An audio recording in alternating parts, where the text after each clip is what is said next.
Electrochemical series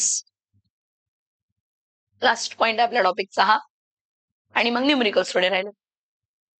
so when we are talking about electrochemical series, कशी find केली आपण? दर इलेक्ट्रॉडची standard potential, reduction potential find केली. कशाच्या मदतीनं? Hydrogen electrode, reference electrode. Yes no?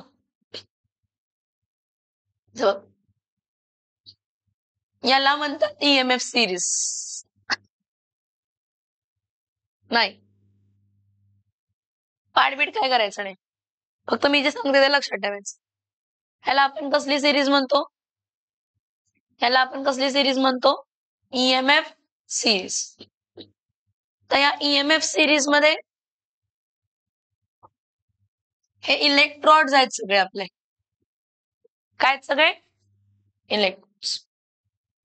आणि ह्या ईएमएफ सिरीज मध्ये जे काही इलेक्ट्रॉड पोटेन्शियल्स फाइंड केलेले आहेत, जे काही इलेक्ट्रॉड पोटेन्शियल्स काय केलेले आहेत तर फाइंड केलेले आहेत.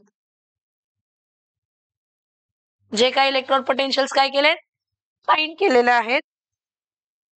ते with the help of standard hydrogen electrode, SHE, reference इलेक्ट्रॉडच्या मदतीने फाइंड केलेले आहे. मग ह्या ईएमएफ सिरीजचा असाही उपयोग आहे की तुम्ही E0 सेल फाइंड करू शकता. आणि E0 सेल काय असते? E0 cathode minus E0 anode. आणि तुमचा E0 सेल पॉझिटिव्ह असायला पाहिजे for a reaction to be spontaneous. पहिली गोष्ट. दुसरी गोष्ट, रिएक्शन स्पॉन्टॅनियस आहे, ओके. मग त्यामधला कॅथोड कोण असायला पाहिजे आणि एनोड कोण असायला पाहिजे. तर ही जी ईएमएफ सिरीज आहे ही depending upon decreasing reduction potential आहे. Down the group reduction potential काय होत चाललंय तर कमी होत चाललंय. हे reduction potential down the group कमी होत चाललंय म्हणजे काय सांगतो? दोन गोष्टी सांग की फ्लोरीन, कोण? फ्लोरीनचं रिडक्शन पोटेन्शियल सगळ्यात जास्त आहे, म्हणजे त्याची ह्या डिरेक्शन मध्ये रिएक्शन सगळ्यात जास्त फेवरेबल आहे. म्हणजे हा सगळ्यात चांगला ऑक्सिडायझिंग एजंट. कसला एजंट आहे? Similarly down the group electronegativity काय होत जाते? कमी होत जाते. मग लिथियम ची इलेक्ट्रोनेगेटिव्हिटी नाही, इलेक्ट्रॉड पोटेन्शियल, लिथियमचा इलेक्ट्रॉड पोटेन्शियल सगळ्यात कमी आहे, नेगेटिव्ह मध्ये. सगळ्यात कमी किंवा नेगेटिव्ह मध्ये आहे, म्हणजे लिथियमची रिएक्शन या डिरेक्शनला फेवरेबल, याच्या अपोजिट. आणि मग त्याचं ऑक्सिडेशन चांगलं होतं. मग ह्याचं ऑक्सिडेशन चांगलं होतंय म्हणजे हा चांगला काय असणार आहे? Reducing agent. समज में आ रहा है?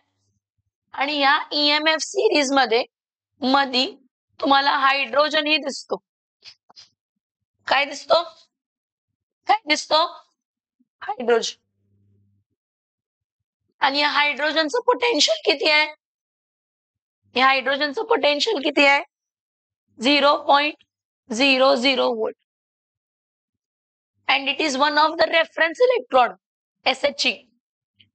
तर असं कन्सिडर करतो की याच्यावरती आपण जसं जाऊ चांगले ऑक्सिडायझिंग एजंट्स, ह्याच्या खाली जसं जाऊ चांगले रिड्युसिंग एजंट्स.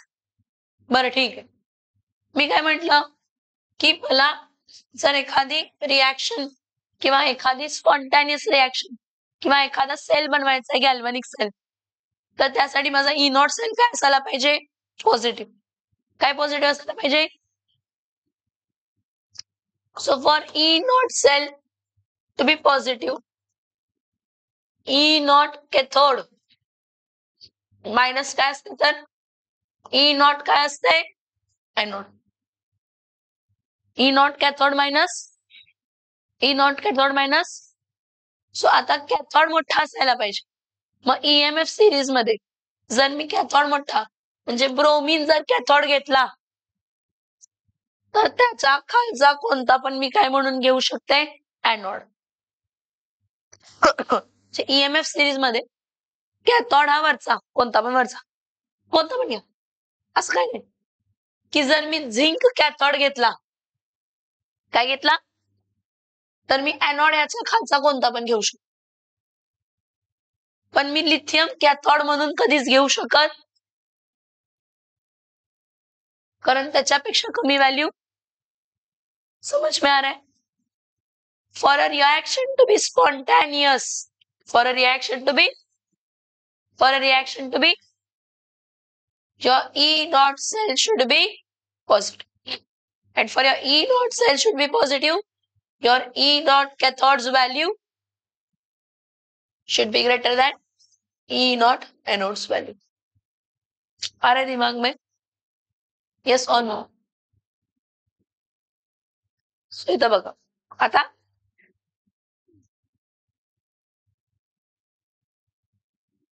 हा हा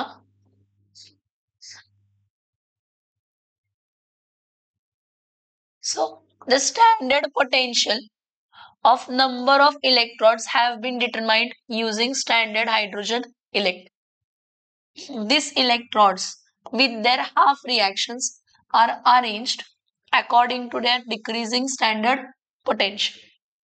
This arrangement is called as EMF series. So key points of EMF series काय आहे? The half reactions are written as a reduction reaction. जेवढे काय हाफ रिएक्शन्स आहेत ते काय म्हणून लिहितोय आपण, रिडक्शन.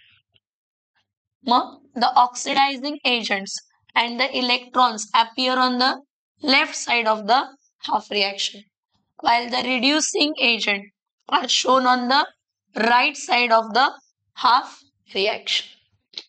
समजते काय सांगितलं की ऑक्सिडायझिंग एजंट कुठे अपियर करतात, oxidising agents and electrons appear on the left hand side, and reducing agent are shown on the right hand side of the what reaction, EMF series मध्ये. Next, below hydrogen electrode, हायड्रोजनच्या इलेक्ट्रॉनच्या, hydrogen electrode आपण बघितला त्याच्या खाली below hydrogen electrode the negative standard potential increases. हो ना, म्हणजे ते चांगले रिड्युसिंग एजंट होत जातात. And above hydrogen electrode the positive standard potential increases. Next, E naught values applied to the reduction half reaction that occurs in the forward reaction. जे काही in at values आहेत ते सगळे रिडक्शन व्हॅल्यूज आहेत, reduction reaction, gain of electron. Higher E naught value for a half reaction indicates its greater tendency to occur in the forward direction. सांगितलं की जेवढी जास्त पॉझिटिव्ह E naught ची व्हॅल्यू तेवढं चांगलं त्याचं forward direction, and in turn has a greater tendency for a substance to reduce. Conversely, the lower E naught value of reaction सांगते की it has a greater tendency to occur in the reverse direction and for a substance to oxidize. The half reactions are listed in order of their decreasing tendency in the forward direction. आता the left side of half reaction काय काय असते left side of reaction मध्ये, cations of metals or non-metallic molecules, and there are free metals or anions on the non-metals on the right hand side. Now, relative strength. कोण चांगला oxidizing agent असतो, ज्याची E naught value सगळ्यात जास्त positive असते, ज्याची E naught value सगळ्यात जास्त पॉझिटिव्ह असते. So the species on the left side of half reaction are oxidizing agent. E naught value is a measure of tendency of the species to accept the electrons. What? To accept the electrons and get reduced. And get, in other words, the E naught value measures the strength of the substances as an oxidizing agent. Larger the E naught value, greater is its oxidizing strength. So the species in the top left side of the half reaction are a strong oxidizing agent. And as we move down the group, oxidizing ability decreases. What decreases? Oxidizing ability. So as we move down the table, E naught value and strength of oxidizing agent decreases from top to bottom. समजते का? Yes or no? सगळ्यात खाली जो आहे ज्याची जेवढी जास्त negative E not value, ज्याची जास्त नेगेटिव्ह ई नॉट व्हॅल्यू, तेवढा चांगला तो. So the species on the right side of the half reactions are the reducing agent. काय ते? Right hand side. The half reaction at the bottom, the half reaction at the bottom of the table with the larger negative E naught value have a little or a no tendency to occur in the forward direction as written. Negative E not value म्हणजे ती त्या डिरेक्शनला होऊ शकत नाही. So they tend to favour in a which direction? They tend to favor in the reverse direction. So it follows that the species appearing at the bottom right side of the half reaction associated with the large negative E naught values are the effective electron donors. And they serve, what they serve? Yes, they serve as a strong reducing agent. So the strength of the reducing agent increases from top to bottom and the E naught value decreases. What decreases? Spontaneity of redox reaction. स्टार्टिंगला हेच सांगितलं मी तुम्हाला, spontaneity. स्पॉन्टॅनिटीसाठी तुमचा E not cell काय असायला पाहिजे? Positive. मग E not cell positive साठी E not cathode minus E not anode,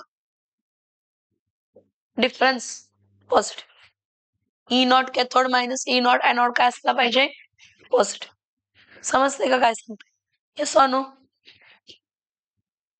So a redox reaction in a galvanic cell is spontaneous only if the species with the higher E naught value is reduced and accepts electron, and that with a lower E naught value is oxidized and donates electrons. So standard cell potential must be what?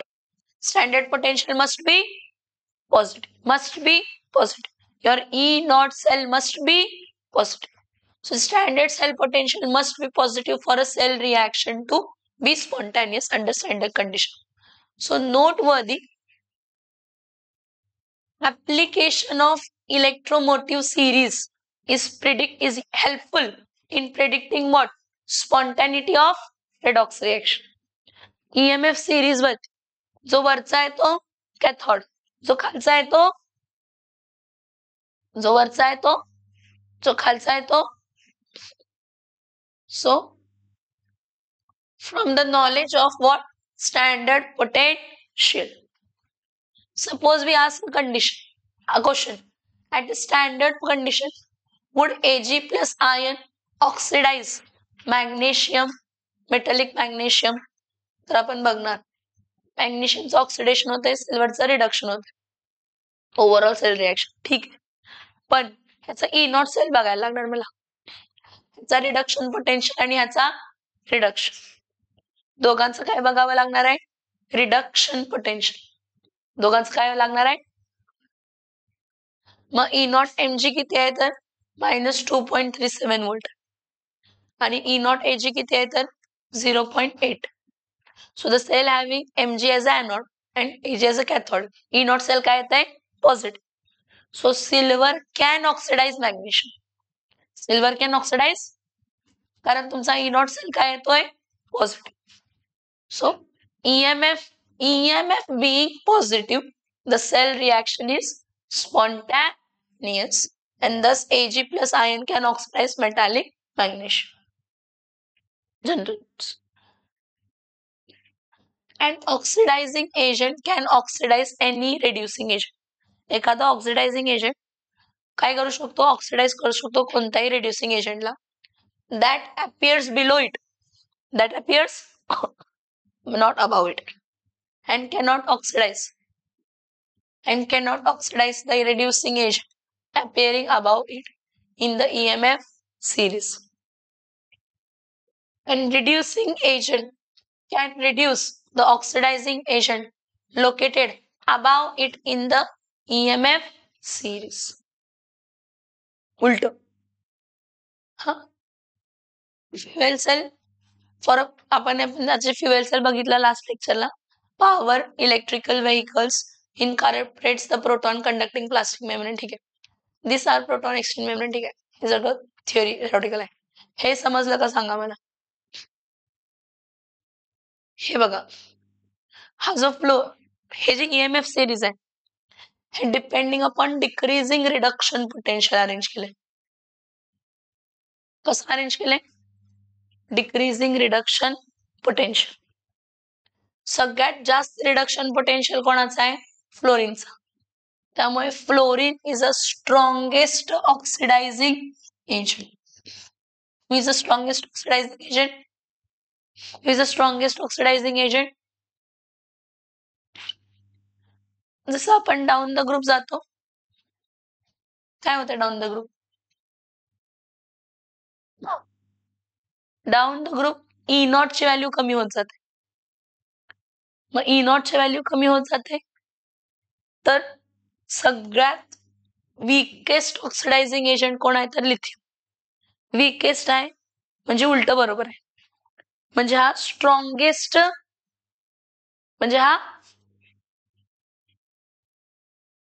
म्हणजे ही reaction ह्या डिरेक्शनला होऊ शकत ह्याच्या opposite डिरेक्शनला होऊ शकते ह्याच्या. So lithium plus cannot easily gain electron but it can easily lose electron. So एक लक्षात घ्या सगळ्यात स्ट्रॉंगेस्ट ऑक्सिडायझिंग एजंट वरचा सगळ्यात स्ट्रॉंगेस्ट रिड्युसिंग एजंट खालचा. Down the group the ability to show oxidising power कमी होते and the ability to show reducing power वाढते. मध्ये कोण आहे हायड्रोजन. हायड्रोजनच्या वरचे जेवढे काय ते चांगले ऑक्सिडायझिंग एजंट होत जातात. हायड्रोजनच्या खालचे जे आहेत ते चांगले रिड्युसिंग एजंट होत जातात. समजते मी काय सांगते. आणि तुमचा E0 सेल काय असायला पाहिजे. E0 सेल काय असायला पाहिजे पॉझिटिव्ह. कशासाठी स्पॉन्टॅनियस रिॲक्शन साठी. कशासाठी for a reaction to be spontaneous your E0 cell should be positive. For E0 cell should be positive. E0 cathode minus काय असते तर E0 काय असते तर समजते. सो तुमचा E0 कॅथोड काय असायला पाहिजे मोठा आणि E0 एनोड काय असायला पाहिजे छोट. समजलं. एवढंच आहे series. Who is the strongest oxidizing agent? Fluorine. Who is the weakest oxidizing agent? Lithium. Who is the strongest reducing agent? Lithium. Who is the weakest reducing agent? Down the group reduction potential कमी होत जाते म्हणजे oxidising ability कमी होत जाते. Reducing ability. समझ में आ रहा है यहाँ तक? आता आपले क्वेश्चन्स जे राहिलेले आल्या क्वेश्चन नंबर 7.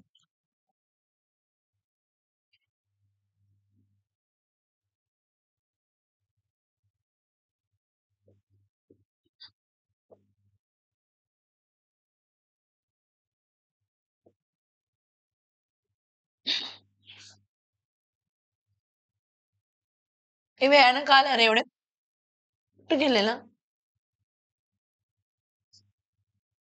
काय विचारते? कुठे गेलेला?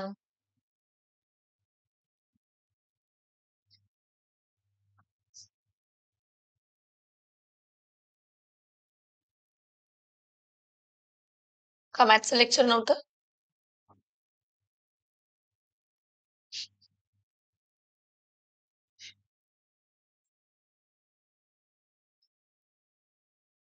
For a reaction, nickel in the solid state plus nickel in the solids है ना? हाँ, nickel in the solid state, copper 2 plus in the aqueous state gives nickel 2 plus in the aqueous state, copper in the solid state.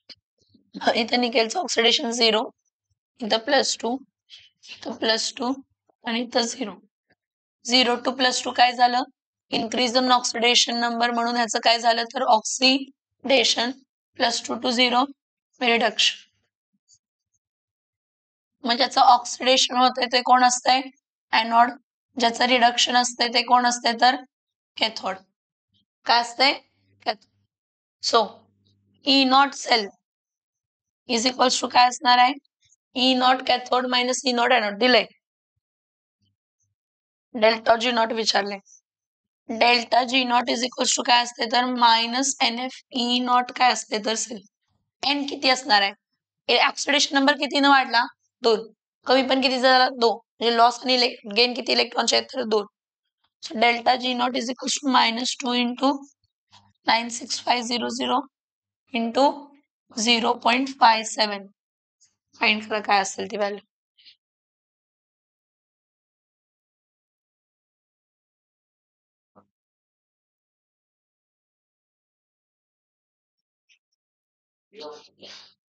-110. किती 0 होते पुढं? 3 0 होते ना? Kilo joule मध्ये convert करणार ना ह्याला?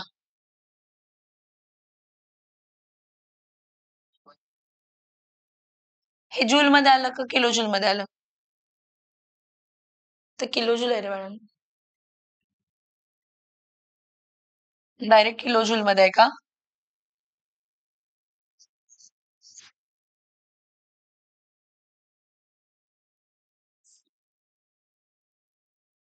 -110 किलो जूल येते डायरेक्ट. मला नाही वाटत डायरेक्ट आन्सर किलो जूल मध्ये येते.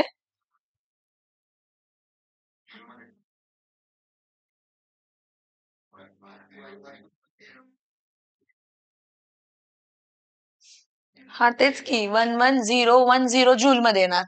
त्याला किलो जूल मध्ये कन्वर्ट केलं. हाँ, मैं तुमको तब से जूल की वैल्यू पूछ रही थी.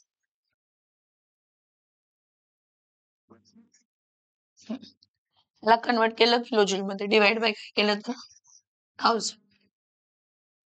ठीक आहे.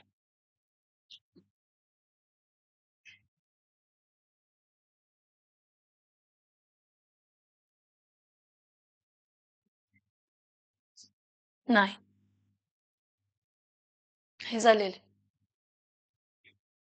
हा झालंय का बघा.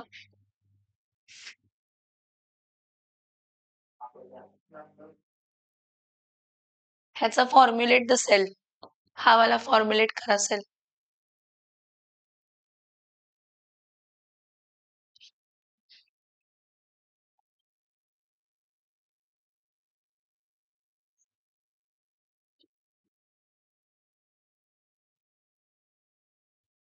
कोणाचं ऑक्सिडेशन झालं आणि कोणाचं रिडक्शन झाले बघा इथं sir. Magnesium in the solid state gives Mg2 plus 2 electron. ही कसली रिॲक्शन आहे तर ऑक्सिडेशन हाफ इक्वेशन. आणि Au3 plus 3 electron gives Au in which state? Solid. This is reduction half equation. So इथं काय येणार आहे मल्टिप्लाय बाय काय करायचं आहे 3. इथं मल्टिप्लाय बाय काय करायचं आहे 2. हे कॅन्सल करा. 3 magnesium in the solid state plus 2 Au3 plus in the aqueous state gives 3 Mg2 plus 2 Au in the solid state. He redox झाली. ह्यामध्ये एनोड कोण आहे magnesium. So Mg in the solid state single vertical line, Mg2 plus in the aqueous state double vertical line, Al3 plus in the aqueous state, Al ने Au3 plus in the aqueous state single vertical line, Au in which state? Solid. कभी भी sale formula में stoichiometry आती ही नहीं है, सिर्फ आपके sale reaction में stoichiometry आएगी. सेल रिएक्शन में स्टोइशियोमेट्री आएगी, सेल फॉर्मूला में स्टोइशियोमेट्री नहीं आएगी. अब यहाँ पे कॉन्सेंट्रेशन नहीं दिया था तो फिर भी 1 मोलार और 1 मोलार यहीं पे लिखना है इसके बाजू में. ज्याचं ऑक्सिडेशन होतंय ते एनोड, ज्याचं रिडक्शन होतंय ते कॅथोड.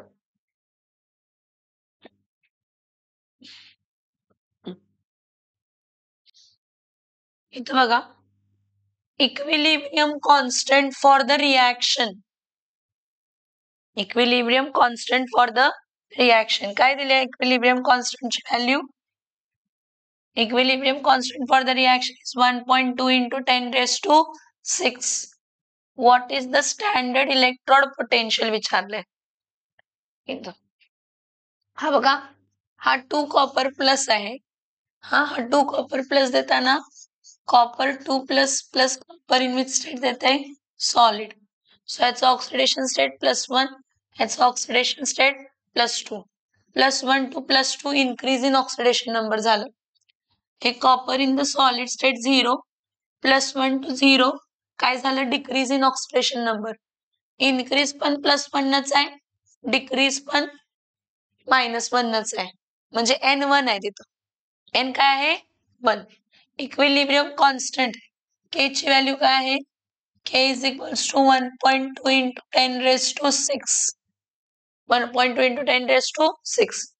सो आपल्याकडे काय विचारले त्यांनी E not cell. E naught सेलचा फॉर्म्युला काय आहे E not cell is equals to 2.303 RT upon NF log to the base 10 equilibrium constant E not cell आहे म्हणून. आता टेम्परेचर आपण 25 डिग्री सेल्सिअस कन्सिडर करूया कारण स्टँडर्ड कंडिशन आहे.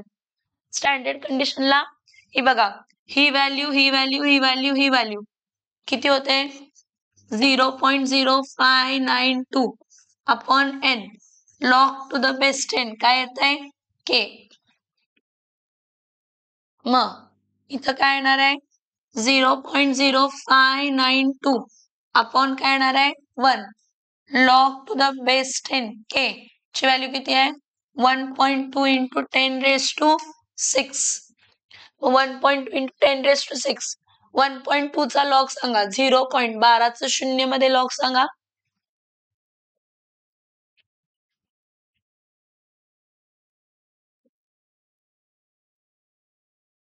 0.792.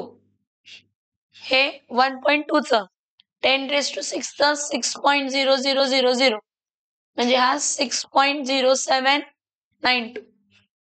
सो इथं E not cell is equals to काय असणार आहे 0.0592 into 6.0792. ह्याचा लॉग बघा ह्याचा लॉग बघा ऍड करा अँटी लॉग बघा दोघांचा लॉग करा ऍड बघा अँटी लॉग बघा लॉग बघा ऍड करा अँटी लॉग बघा 0.0592 3623 volt E naught cell.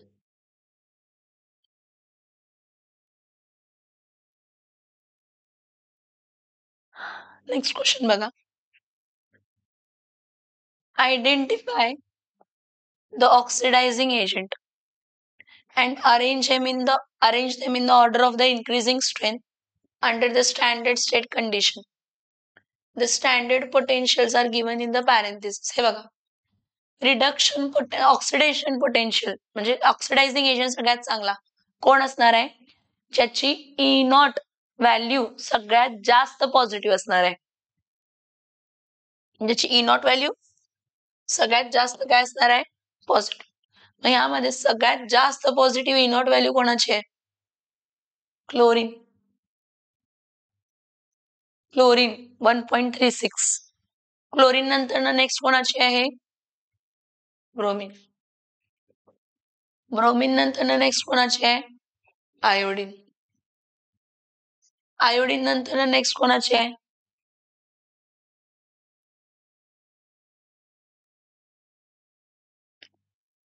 Down the group negative value वाढत जातात म्हणजे कमी. नेक्स्ट कोण असणार आहे, कॅडमियम. कॅडमियम नंतर आयन आणि आयन नंतर ॲल्युमिनियम. ॲल्युमिनियम ते दोन्ही सेमच आहेत 1.66. हा, सो अरेंज दे म्हटले ना. सगळ्यात चांगला ऑक्सिडायझिंग एजंट कोण असणार आहे, क्लोरीन. क्लोरीन नंतर नेक्स्ट कोण असणार आहे, ब्रोमीन. ब्रोमीन नंतर नेक्स्ट कोण असणार आहे, आयोडीन. आयोडीन नंतर नेक्स्ट कोण असणार आहे, आयोडीन नंतर नेक्स्ट कोण असणार आहे, कॅडमियम. कॅडमियम नंतर नेक्स्ट कोण असणार आहे, आयन. आणि आयन नंतर नेक्स्ट कोण असणार आहे, तर ॲल्युमिनियम. समजते. हे ऑक्सिडायझिंग एजंटचं झालं. ऑक्सिडायझिंग एजंटसाठी काय सांगितलं मी तुम्हाला, काय जास्त असायला पाहिजे ऑक्सिडायझिंग एजंटसाठी, हा, ई नॉटची व्हॅल्यू, ई नॉट रिडक्शन सगळ्यात जास्त पॉझिटिव्ह असायला पाहिजे. E naught reduction positive. समजते. Next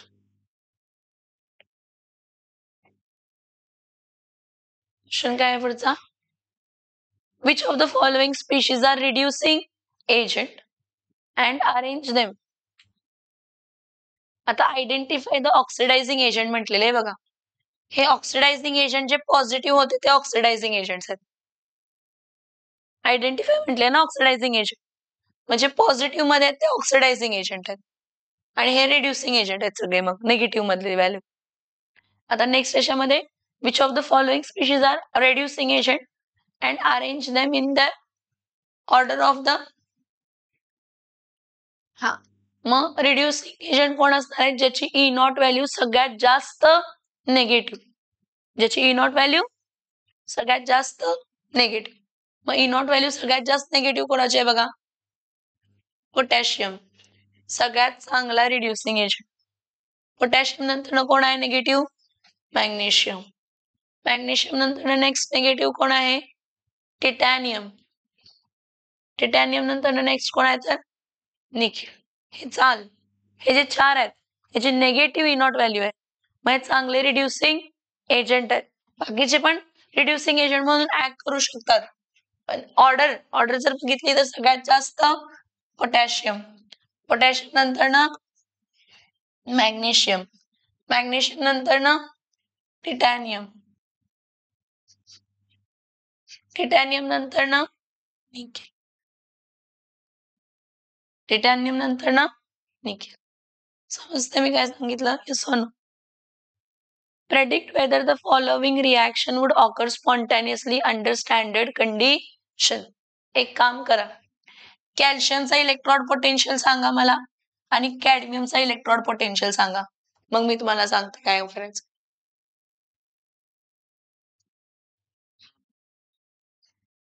E not of calcium किती आहे, मायनस.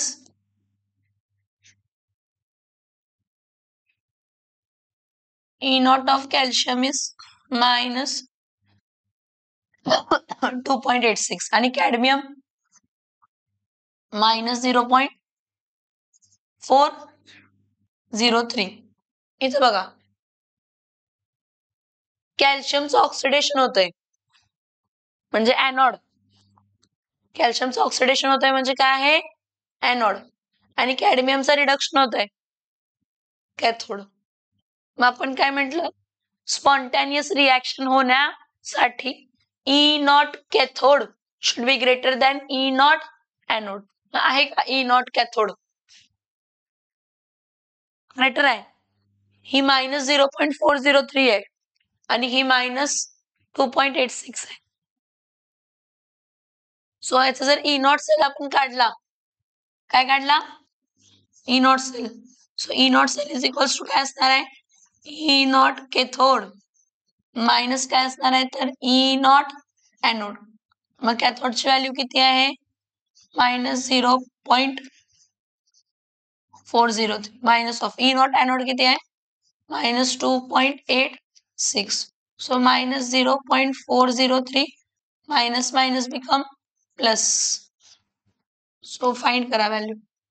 2.86 मायनस 0.403 येते का लक्षात?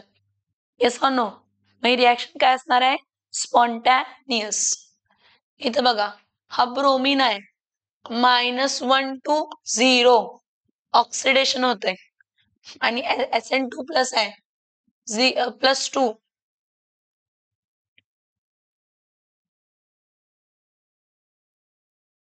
+2 to 0 +2 to 0 काय होतंय? +2 to 0 काय होतंय? रिडक्शन. मग ब्रोमीनची ई नॉट बघा आणि SN ची ई नॉट बघा. ब्रोमीनची 1.08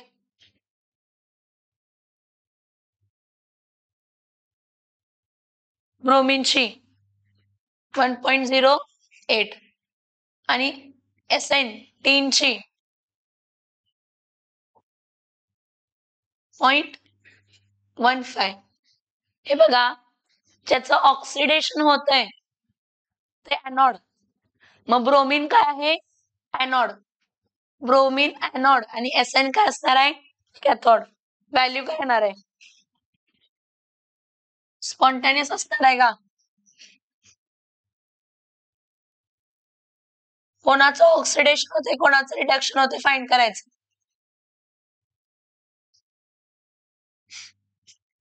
मग SN कॅथोड मधून ऍक्ट होणार आहे 0.15 minus bromine 1.08. E not cell काय येणार आहे? Negative. E not cell negative reaction non spontaneous reaction. A G आणि निकेल मध्ये बघा ही पण नॉन स्पॉन्टॅनियस असणार आहे कारण इथे निकेलचं रिडक्शन होतंय +2 to 0 increase in oxidation number झालं आणि Ag to Ag+ किती येणार आहे? Decrease in oxidation number. Sorry increase. हा 0 to +1 इन्क्रीज. सिल्वर खाली आहे बघा निकेलच्या.